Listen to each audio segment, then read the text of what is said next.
Alhamdulillah kembali berjumpa dengan Bung Has. Semua saudara kami dimanapun berada, kami sapa dan kami doakan semua sehat dalam lindungan Allah Subhanahu Wa Taala. Amin. Allahumma. Masya Allah, seperti ini situasi pagi hari ini, sisi lain Masjidil Haram. Kita siaran langsung. Silakan di-share dulu ke WhatsApp-nya, Twitter-nya, Instagram-nya, Telegram-nya, TikTok-nya, dan sosial media lainnya agar saudara yang lain bisa mengikuti bagaimana situasi pagi hari ini sesudah sholat subuh di Masjid Al-Haram. Dan kita siaran langsung ini dari sisi yang banyak cerita ataupun misteri, yang juga banyak informasi di sini dan juga banyak pengalaman baru yang akan kita dapatkan dari sisi lain Masjid Al-Haram ini. Karena kita memang sangat jarang dari area ini ya untuk siaran langsung. Biasanya kita di hadapan pintu 70-an 80-an di sana. Ini di pintu 20-an. Kita siarkan langsung dari Masjid Al-Haram pagi hari ini.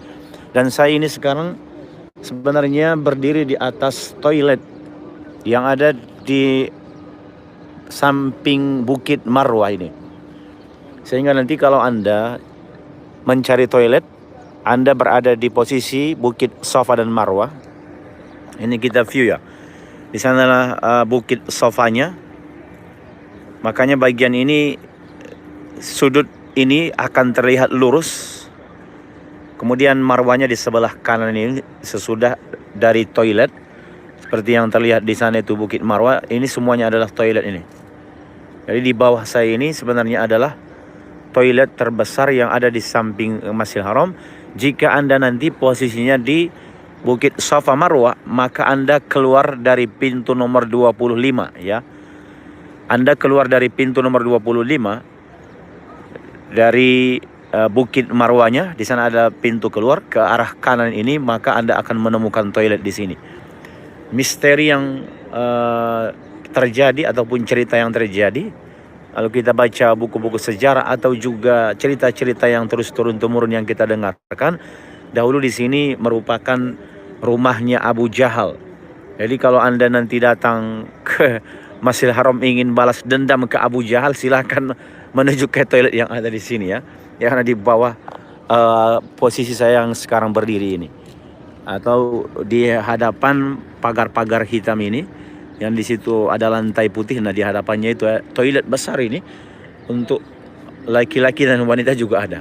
Jadi nanti silakan kalau Anda datang ke sini. Dan di sana ada juga bukit Gunung Batu.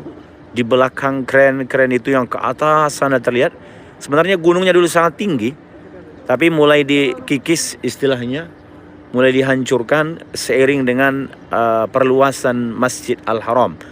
Diceritakan juga nama gunungnya itu Qaikuan, yang merupakan tempat jatuhnya rembulan yang dahulu dengan isyarat Nabi Muhammad, dengan isyarat tangannya Rasul SAW terbelah ketika itu bulan menjadi dua. Maka diceritakan jatuhnya salah satunya ke atas gunung yang ada di atas sana itu, yang itu merupakan mukjizat Nabi besar Muhammad SAW ketika dahulu Nabi Muhammad menyampaikan risalah Islam di kota Makkah Al-Mukarramah.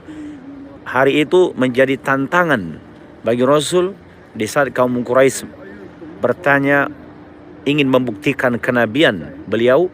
Maka Rasul menjawab dengan mukjizat yang Allah berikan, yaitu membelah bulan. Tapi akhirnya mereka juga mengatakan itu adalah sihir. Inilah dia perilaku kaum jahiliyah zaman dahulu yang mereka selalu mengatakan itu semuanya adalah sihir, itu hanya buatan Muhammad dan seterusnya. Belum mendapatkan hidayah. Nah, ada di atas sana itu ya. Dan tentu ini dulu Bukit Safa Marwah yang di hadapan kita. Dulu benar-benar bukit bebatuan yang sudah dipotong juga. Sekarang menjadi bagian daripada tempat pelaksanaan sa'i. Dan di hadapan kita ini, inilah dia Istana Raja. Dulunya gunung batu juga tentu dinamakan namanya Jabal Abi Kubais, ya. Jabal Abi Kubais. Gunung ini tempat Nabi Muhammad dahulu juga berdiri di saat akan menunjukkan mukjizatnya kepada kaum Quraisy ketika itu. Diceritakan Nabi Muhammad berdiri di atas Jabal Abi Kubais ini, dan kemudian Nabi Muhammad dengan isyarat tangannya membelah bulan, satu jatuhnya ke istana raja sekarang. Maka sampai sekarang sering diistilahkan siapa yang menguasai gunung ini maka dia akan menjadi raja, dan terbukti raja pun menjadikan istananya ada di atas Jabal Abi Kubais ini, sehingga terjatuh satu ke sini dan kemudian ke kuai-kuan yang ada di atas sana itu.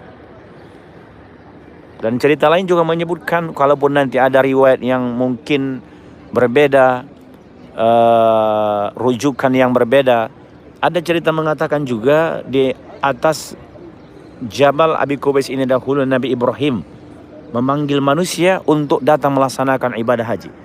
Atau ada mengatakan di Arafah, ada mengatakan beliau berdiri di atas Jabal Abi Kubais ini yang sekarang di sini berdiri kokoh istana raja.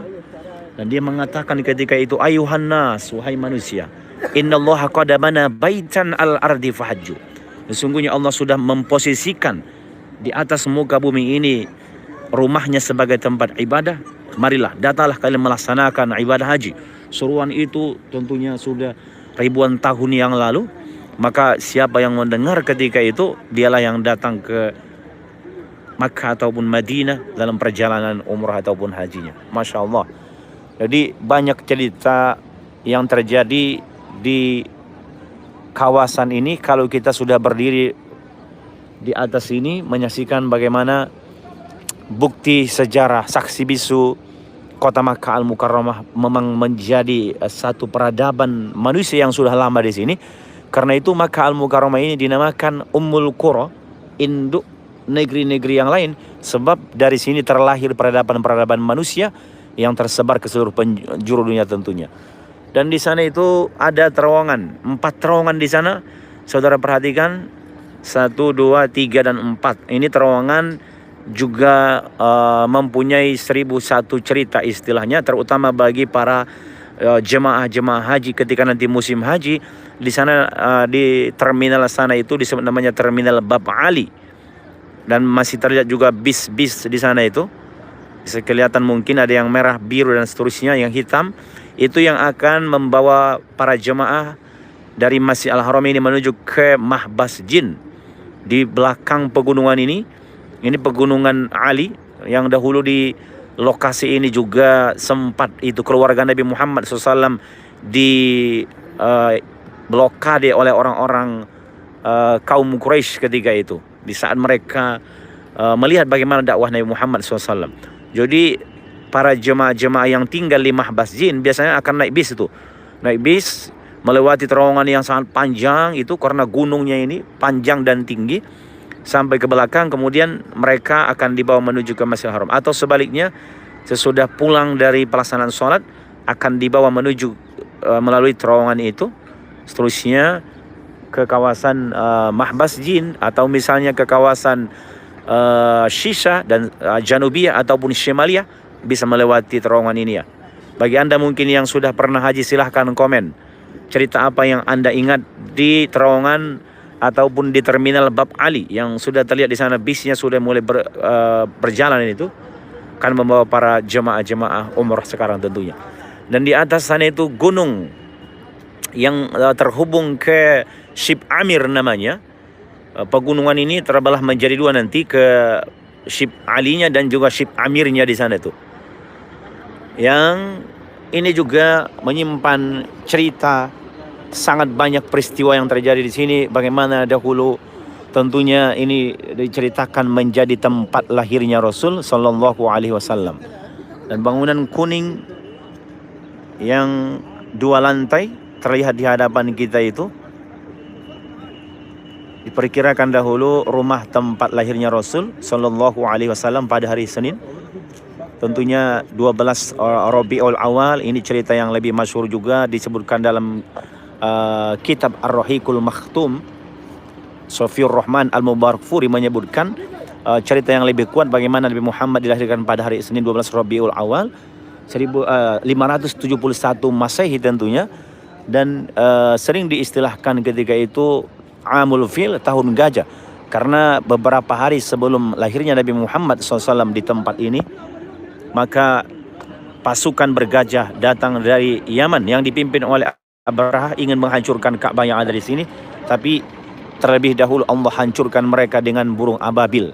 Nah, itu peristiwanya terjadi di Wadi Muhassir yang ada di antara Muzdalifah dengan Mina, lebih kurang mungkin sekitar 18 km dari sini. Itu Allah hancurkan mereka. Nah, ini tempat lahirnya Nabi besar Muhammad sallallahu alaihi wasallam. Assalamualaikum ya Rasulullah. Allahumma salli ala Sayyidina Muhammad wa ala ali Sayyidina Muhammad. Semoga nanti kita para penonton dimanapun berada mendapatkan syafaat daripada Rasul sallallahu alaihi wasallam. Amin. Allahumma amin. Dan di atas pegunungan itu bisa Anda lihat bagaimana rumah yang belum bisa dibongkar ini sampai sekarang. Misteri perumahan-perumahan yang tidak bisa dibongkar itu. Makanya tadi kita buat judulnya ini, sisi lain Masjidil Haram yang banyak menyimpan cerita dan misteri. Bagaimana perumahan di sana itu tidak bertuan, istilahnya tak berpenghuni dan tak bertuan lagi itu. Dulu di atas pegunungan itu banyak rumah-rumah bata seperti yang terlihat sisanya itu, menjadi perumahan orang-orang Arab atau bahkan orang Indonesia dulu banyak yang tinggal di atas gunung-gunung ini.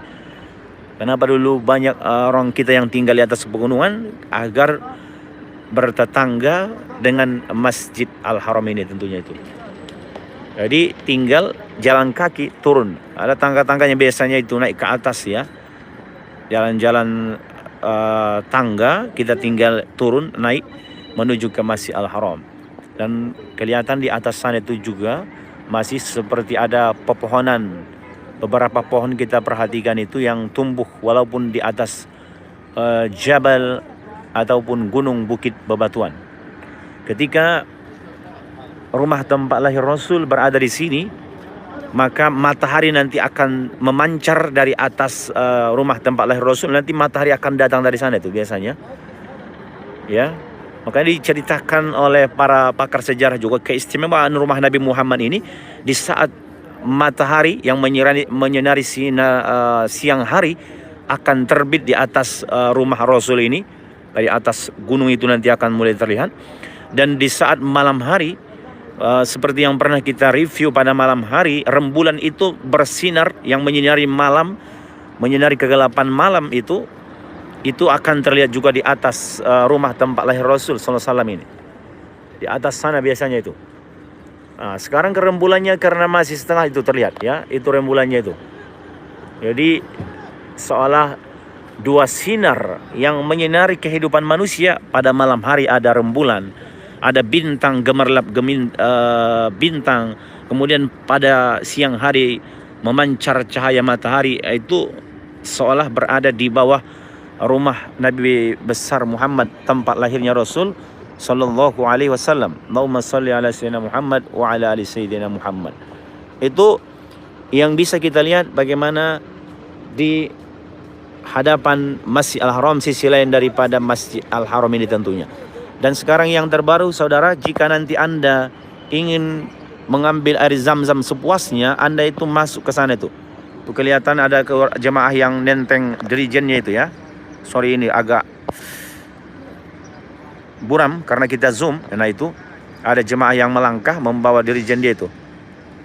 Nah ini bisa nanti Anda datang ke sini kalau mau ngambil air zam-zam, ingin dibawa ke hotel, mungkin mau dijadikan untuk wudhu. Dan dibahas oleh para ulama kita dalam kitab-kitab fikih itu sah hukumnya dan boleh hukumnya kita berwudhu dengan air zam-zam ya. Nah itu Anda perhatikan di sana itu banyak jemaah atau mungkin penduduk lokal yang tinggal rumahnya di Makkah Al-Mukarramah ini, seperti kawan-kawan biasanya mereka datang untuk mengambil air zam-zam sepuasnya di sana itu. Sabil zam-zam namanya, atau diistilahkan sedekah zam-zam. Ya, tidak berbayar pastinya, kita tinggal bawa tempat air, kemudian kita ambil di sana itu, tinggal putar kerannya sangat banyak air zam-zam, stok air zam-zam juga disediakan di sana itu. Allahumma shalli ala sayyidina Muhammad wa ala ali sayyidina Muhammad. Oke, sekarang juga informasi yang perlu diketahui juga, jika nanti Anda kehilangan barang di Masjid Al-Haram misalnya, apakah itu dompet misalnya atau handphone di sekitar Masjidil Haram lah, di dalam Masjidil Haram, Anda kehilangan barang-barang di Masjidil Haram yang itu barang-barang berharga dan Anda yakin itu hilangnya di Masjidil Haram, nah itu terkadang diselamatkan, maka akan dibawa ke sini. Anda tinggal menuju ke pos yang ada di sini itu. Nah itu kelihatan di sana ada jemaah, beberapa jemaah ya, itu yang ngelapor kehilangan barang mereka. Terkadang ada yang kehilangan SIM, paspor dan sebagainya kalau dibawa ke Masjidil Haram. Maka himbauan kita itu, paspor Anda itu simpan di kamar hotel ya, jangan dibawa-bawa. Nah ini di sini ada maktab al-mafqudat namanya di sini ya. Kalau Anda kehilangan barang, Anda lapor ke sini tuh. Dan di sini juga bisa menjadi tempat sholat seperti yang terlihat ini. Dan di sini juga panduan untuk yang hilang, itu ada tulisannya dengan bahasa Indonesia juga. Ada juga dengan bahasa Arab, ada dengan bahasa Urdu, ada dengan bahasa Inggris, ada dengan bahasa China juga, dengan tulisan China, India juga itu. Jadi nanti Anda bisa ngelapor ke sini itu jika kehilangan barang Anda di Masjid Al-Haram. Ini semuanya juga menjadi tempat sholat, dan di sini para pekerja-pekerja yang kita saksikan bagaimana itu mereka akan bersiap. Cara agar Anda lebih paham nanti menuju ke lokasi ini, ingin melapor atau ingin mencari mungkin barang yang hilang, terkadang memang kalau masih rezekinya itu selalunya ada di sini itu. Ada yang nyelamatin, disimpan dia, ya dibawa ke sini. Jadi nanti Anda tinggal sebutkan ciri-ciri barang Anda yang hilang itu tentunya. Maka nanti caranya datang ke sini itu dari arah pintu nomor 25, lebih mudah, yaitu dari Bukit Marwah keluar ke arah kanan, kemudian melewati toilet ini, naik tangga-tangga seperti para jemaah ini, dan seterusnya Anda nanti akan sampai ke lantai yang ada di atas ini itu. Nah, tinggal nanti Anda berada di sini itu di lantai marmer putih ini ya. Oke, sekarang saya akan turun dulu dari atas ini agar kita lihat lagi cerita-cerita lain yang pernah terjadi di area ini, mengingatkan kepada kita bagaimana peristiwa-peristiwa lampau yang pernah terjadi tentunya, atau kita kembali ke masa lalu istilahnya. Dan di sini juga ada tempat pengambilan air zam-zam juga nih, seperti ini tuh ya. Bisa minum air zam-zam gratis sepuasnya kita di sini tuh. Oke, dan ini tadi toilet yang kita ceritakan, Daurat Miyah Lin Nisa. Kalau nanti Anda melihat dengan, karena di sini tentu bahasa-bahasa petunjuknya kebanyakannya dengan bahasa Arab. Anda mungkin bisa nanti mengingat, menghafalkan kalimat-kalimat umum. An-Nisa itu artinya wanita, woman, ada di situ ya. Ini toilet untuk wanita, tapi toilet yang sebelah ini agak jarang untuk dibuka ya. Jadi yang selalu dibuka di sana itu. Nah, ini kemudian untuk toilet yang laki-laki ini, Ar-Rijal itu. Daurat Miyah Ar-Rijal. Tinggal lurus ke hadapan, kanan kiri itu menjadi toilet bagi jemaah laki-laki. Dan untuk wanita ada di hadapan itu tuh, di samping satpam istilahnya itu. Juga terlihat di sana Daurat Miyah Lin Nisa, woman toilet, itu tinggal turun ke bawah tanah kalau yang untuk wanitanya. Tapi tadi kalau untuk laki-laki tidak turun sampai ke bawah tanah, rata dengan halamannya ini istilahnya. Dan ini untuk yang wanitanya nanti akan turun ke bawah tanah. Dari sini bisa, atau juga dari samping itu tuh. Ini juga untuk yang laki-laki toiletnya. Dan di sini bisa kita perhatikan pembersihan halaman Masjidil Haram setiap harinya. Dan kemudian juga bagaimana ini dia toiletnya ya. Terlihat itu tandanya di atas sana. dengan wanita bercadar istilahnya, warna hijau di situ. Sekarang 23 derajat ini cuaca di kota Makkah di jam 5.58. Ini dia toiletnya juga ini untuk wanita ya di sini. Jadi nanti Anda keluar dari Bukit Marwah, di sana itu ada pintu keluar. Oke, menuju ke toilet ini, atau tadi kalau kehilangan barang naik ke atas. Lapor di sana insya Allah. Oke. Dan di sini ada burung-burung merpati. Terlihat ini juga diceritakan yang posisi rumah Nabi Muhammad dahulu SAW bersama dengan istrinya Khadijah radhiyallahu anha ketika masa kehidupan Nabi, fase dakwahnya di kota Makkah Al-Mukarramah. Dan disinilah pertaruhan nyawa Nabi Muhammad pada malam Jumat di saat akan dibunuh oleh kaum Quraisy. Ini lokasinya di pagar hijau ini dengan keramiknya yang berbeda, kita lihat dengan keramik-keramik yang ada di luar sana itu. Ini saya juga merujuk ke kitab Ad-Dalail As-Siyahiyah Lizzairin Makkah Al-Mukarramah. Saya membaca kitab itu juga. Ada di sana juga location-nya dengan GPS-nya. Hari itu sudah pernah kita coba dan diarahkan ke lokasi ini ya. Wallahu a'lam bishawab. Tapi itu yang cerita yang masyhur juga. Maka dahulu bagaimana pertaruhan nyawa Nabi Muhammad di saat berada dahulu di sini akan dibunuh oleh kaum Quraisy, yang bagaimana Rasul mengambil tanah debu yang ada di bawah rumah Rasul yang ditaburkan di atas kepala kaum Quraisy sehingga mereka pun tertidur di bawah rumah Rasul yang ada di sini itu. Barulah kemudian Rasul menuju ke rumah Abu Bakar As-Siddiq di hadapan di sana sesudah Masjidil Haram ini yang sekarang itu menjadi Hotel Hilton. Yang diperkirakan dahulu Nabi Muhammad juga di saat akan masuk ke Masjidil Haram, Rasul itu masuk dari bawah kren kuning yang ada di sana itu. Kren kuning besar banget ya. Jadi ke bawahnya ada pintu masuk namanya Babus Salam. Anda nanti bisa juga masuk dari sana. Dan seandainya hotel Anda berada di Mahbas Jin di sana, atau di Gaza di sana itu, atau mungkin di Ma'abdah, di Jumaizah dan lokasi-lokasi berdekatan, yang pasti Anda akan ngelewatin kawasan ini tuh, jalur ini, maka Anda disunahkan masuknya jika buka dan memungkinkan Anda masuknya dari Babus Salam seperti dahulu Nabi Muhammad SAW masuk dari jalur itu. Karena keistimewaan jalur itu, kalau kita masuk dari Babus Salam itu langsung menuju ke Hajar Aswad, tempat memulai tawaf batu surga yang ada di sana. Dan itu juga pintu Bani Syaibah namanya. Pintu Bani Syaibah ini pemegang kunci Ka'bah sampai sekarang, karena dulu perintah Nabi Muhammad, mereka yang diamanahkan untuk menjaga kunci Ka'bah itu sendiri, sehingga kemudian turun-temurun regenerasi hingga di zaman yang sekarang di kerajaan ini, maka keturunan daripada Bani Syaibah itu yang sampai sekarang itu memegang kunci Ka'bah. Jika nanti Ka'bah akan dibuka secara resmi oleh kerajaan Saudi Arabia ini misalnya, maka kabilah keturunan daripada Bani Syaibah itu akan membawa kuncinya dan tentu Ka'bah akan dibuka. Itu termasuk informasi yang kita dapatkan, juga yang kita baca dalam kitab-kitab sejarah ataupun rujukan-rujukan yang sudah kita baca.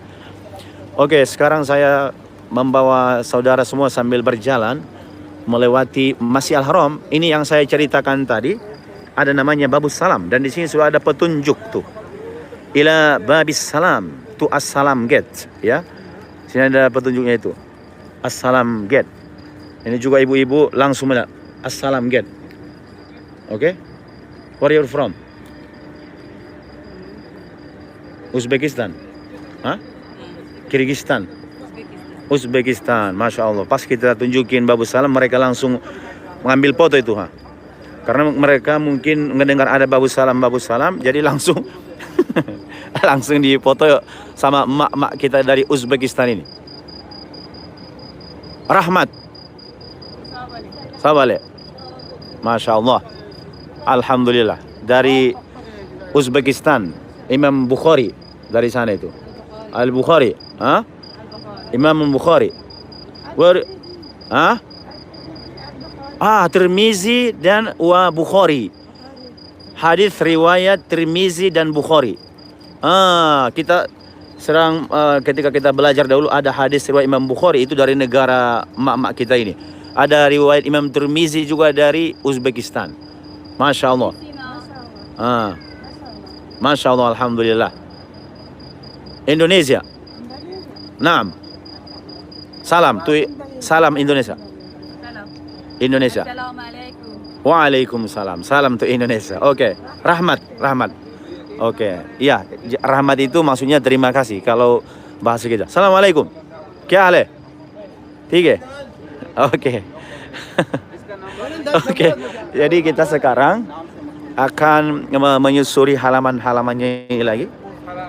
Kita lihat bagaimana, dan kita bayangkan dahulu ketika fase dakwah Nabi Muhammad SAW di sini tidak ada bangunan yang besar, tidak ada bangunan tinggi seperti ini, tidak ada tentunya tower itu juga, tapi Allahu Akbar, kita tentunya sangat luar biasa mengingat peristiwa bagaimana Nabi Muhammad SAW dahulu di usia 40 tahun dari Masjid Al-Haram ini, Rasul itu menuju ke Jabal Nur. Jabal Nur itu kalau kita sudah berdiri di sini di hadapan Babus Salam ini, itu Jabal Nurnya ke arah sana itu lurus, melewati ada namanya Ma'abda, Jumaizah, kemudian nanti sudah itu seterusnya, tadi yang pertama pemakaman Ma'la, kemudian Jumaizah, ada Ma'abda, kemudian nanti terus menuju ke sana, lebih kurang dalam 5 km saya ingat Anda akan sampai nanti ke Jabal Nur. Jadi kita bayangkan dahulu Nabi Muhammad itu dari Masjid Al-Haram ini menuju ke Jabal Nur di sana. Kalau kita berdiri di atas Masjid Haram ini kelihatan sedikit Jabal Nur, tapi karena saya posisinya berada di bawah ini kurang kelihatan. Makanya kalau kita sudah berdiri di Jabal Nur, di atas sana itu ada Jabal Nur, itu kelihatan ke area Masjid Al-Haram ini. Kita sambil berjalan kemudian, dan di sini juga ada tempat-tempat sholat. Jika Anda berada di sini itu bisa sholat berjamaah di sini, ada karpet-karpetnya juga disediakan seperti para jemaah itu. Dan kemudian juga selalu ada di sini air Zam-Zam. Ada air Zam-Zam di sini, bisa kita minum air Zam-Zam, dan kokohnya dinding istana raja. Bisa dilihat itu ke atas ya. Nah, jalur masuk ke Babus Salam dari sini tuh. Ya. Jalur masuk ke Babus Salam ini tinggal lurus ke hadapan seperti para jemaah yang keluar masuk ini. Dan di bawahnya itu ada tulisannya Babus Salam. Babus Salam, kita bisa masuk ke dalam menuju ke Ka'bah Al-Musyarrafah. Jadi yang diperbolehkan sekarang masuk ke situ yang berpakaian ihram untuk yang laki-laki ya. Kalau wanita bebas masuk karena sama pakaian ihramnya dengan pakaian sholatnya sama, makanya wanita bisa bebas masuk. Tapi kalau pakaian biasa seperti itu yang di sana, jemaah laki-laki tidak bisa masuk untuk saat ini ya. Kalau ingin masuk ke bawah harus berpakaian ihram.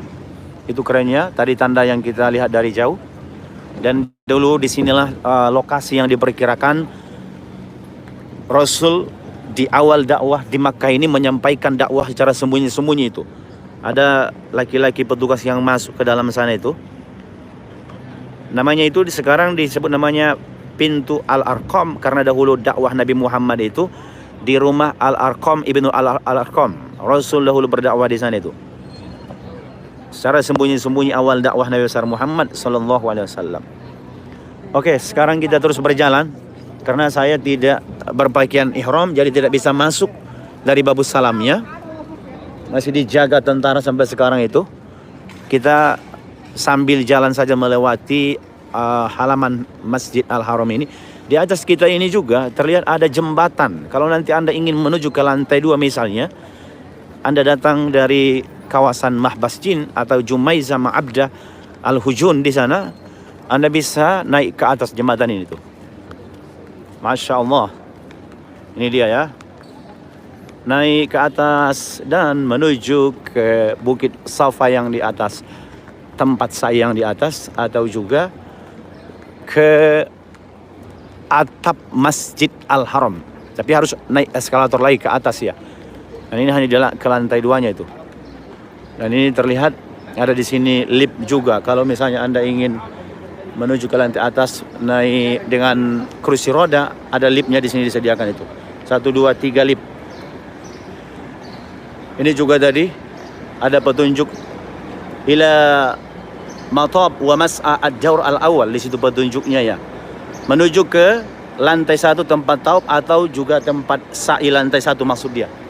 Tinggal naik ke atas itu. Oke, Allahumma shalli ala sayyidina. Ada juga di sini pintu Nabi diabadikan.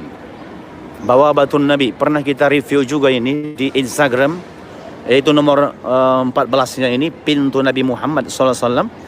Sehingga di sana An-Nabi, dan dituliskan di bawahnya kalimatnya Allahumma shalli ala sayyidina Muhammad sallallahu alaihi wasallam. Allahumma shalli ala sayyidina Muhammad wa ala sayyidina Muhammad. Merinding kita menyaksikan bagaimana tentunya ini tempat-tempat bersejarah yang mengingatkan kepada kita peristiwa-peristiwa ribuan tahun yang lalu, bagaimana Nabi besar Muhammad hadir melangkah di sini menuju ke Masjidil Haram melaksanakan ibadah beliau di sini, dan tentu Rasul juga melaksanakan sa'i dahulu di sini seperti para jemaah yang terlihat itu. Ini mereka turun dari bukit Safanya kemudian menuju ke bukit Marwah di sana itu. Dan masya Allah, langkah-langkah yang terlihat itu insya Allah adalah langkah-langkah yang diridhoi oleh Allah, karena mereka melangkahkan kaki mereka itu untuk melaksanakan ibadah umrah itu. Bagian daripada rukun umrahnya yaitu sa'i antara Safa dan Marwah. Dan dahulu disinilah Rasul di bukit Safa ini, tapi bukit Safanya yang asli ada di dalam ya. Mungkin bisa kita lihat dari pintu ini. Ini dia pintunya. Ini pun yang bisa masuk ke sini hanya yang berpakaian ihram ya. Itu yang terlihat di sana ada bukit Safa yang asli, saudara. Lihat batunya itu. Allahu Akbar. Itulah dia bukit Safa yang asli. Bukit Safa, inna Safa wal Marwata min syairillah. Bukit Safa yang asli itu dahulu tempat Nabi Muhammad dulu pernah berdiri di situ dan mengumpulkan orang-orang kafir Quraisy untuk menyampaikan dakwah Islamnya di sini. Tapi waktu dikumpulkan di sini mereka, termasuk Abu Lahab, mengatakan, celakalah engkau Muhammad, celakalah engkau wahai Muhammad, hanya karena ini engkau ajak kami berkumpul di sini. Itu sini posisinya itu. Di saat Abu Lahab mengatakan seperti itu, Allah jawab dengan firman Allah Subhanahu wa taala, tabbat yada Abi Lahab. Justru celakalah wahai engkau Abu Lahab. Allah abadikan dalam Al-Qur'an Al-Karim. Oke, dan sekarang saya sudah melintas ini di bab Ismail namanya. Pintu Ismail yang di sini biasanya juga jenazah-jenazah jika disolatkan di Masjid Al-Haram akan dibawa dari jalan ini tuh. Lurus ke hadapan kita di sana itu. Ya, kemudian nanti dibawa ke arah kanan. Ini di pintu nomor 7. Pintu nomor 7. Kita sudah kelilingi setengah dari Masjid Al-Haram ini, bangunan yang lamanya maksud kami, tapi bukan yang baru ya. Dan di jalur ini juga semuanya masih ke Istana Raja itu, Qasr Malik. Ya, masih Istana Raja semua yang di dinding itu, yang dihias dengan rumput-rumput di dindingnya itu terlihat juga masih Istana Raja ke atasnya. Dan lurus ke hadapan kita di sana itu mulai terlihat jemaah yang keluar masuk dari Masjid Al-Haram. Nah, di sini dia jenazahnya biasanya itu. Jenazah akan dibawa dari sini itu menuju tempat disolatkan di Masjid Al-Haram, sehingga imamnya nanti akan naik ke atas ini. Ketika memimpin pelaksanaan sholat dia masih di bawah. Kemudian ada jenazah, dia akan naik ke atas ini dikawal untuk tentunya berdiri di posisi jenazahnya. Jika sudah diqomatkan sholat jenazah, baru dilaksanakan sholat jenazahnya. Oke. Dan ini namanya pintu Ajyad itu. Ini juga pintu utama ya, keluar masuk ke Masjidil Haram ini. Sekarang keluar yang banyak keluar ini dari Masjidil Haram, dan di sana pintu masuknya di sebelahnya itu terlihat. Pintu Ajyad ini dinamakan pintu Ajyad karena dia mengarah menuju ke Ajyad ini. Ajyad terbagi kepada dua nanti. Ada di sana Ajyad Masafi dan ada namanya Ajyad Sud. Maka di sini ada pintu utama menuju ke Masjid Al-Haramnya disebut namanya pintu Ajyad. Dan sudah terlihat itu di sana toilet yang menjadi legend bagi para jemaah-jemaah istilahnya. Tempat janjian para jemaah yang hotelnya di Ajyad ini atau juga yang berada di Clock Tower ini misalnya, seringkali jemaah akan janjian di toilet nomor 3 itu. Ini toilet untuk laki-laki ya. Adapun untuk wanita ada di sana tuh. Toilet nomor 1 untuk wanita yang merah. Oke, dan sekarang saya sudah keluar dari halaman yang dipagar itu. Ini sudah di halaman luasnya. Bisa dilihat, saudara, pagi hari seperti inilah kehidupan di Masjidil Haram. Masya Allah, Masya Allah. Tidak putus manusia berada di sini. Non-stop 24 jam itu terlihat. Kita doakan yang terakhir untuk semua saudara, semoga diberikan Allah Subhanahu wa taala kesempatan untuk melaksanakan umroh haji insyaallah bersama semua keluarga saudara, sehingga nanti bisa melaksanakan ibadah di Masjidil Haram ini dan melaksanakan umrohnya bersimpuh di hadapan Ka'bah insyaallah. Amin, Allahumma amin. Ini juga terlihat jemaah-jemaah Indonesia ini tuh menikmati bagaimana suasana ceria Allahu Akbar di Masjidil Haram ini tuh. Masya Allah, bahagianya kalau sudah berada di sini ya. Dan sambil berfoto, mengabadikan momen indah di Masjidil Haram. Oke, seperti itu saudaraku semua. Semoga ini bermanfaat dan menjadi pengobat rindu untuk semua saudara para pecinta dua tanah suci ini. Teriring doa sekali lagi, semoga semuanya diberikan Allah rezeki yang berkah berlimpah, disehatkan oleh Allah Subhanahu wa taala, yang sakit sembuh segera insyaallah, yang dalam kegelisahan Allah berikan kegembiraan, yang dalam kesulitan Allah berikan jalan keluar insyaallah di setiap kesulitannya. Amin ya rabbal alamin. Kita pamit dari Kota Makkah Al-Mukarramah. Jangan lupa untuk di subscribe, like, komen, dan di share. Assalamualaikum warahmatullahi wabarakatuh.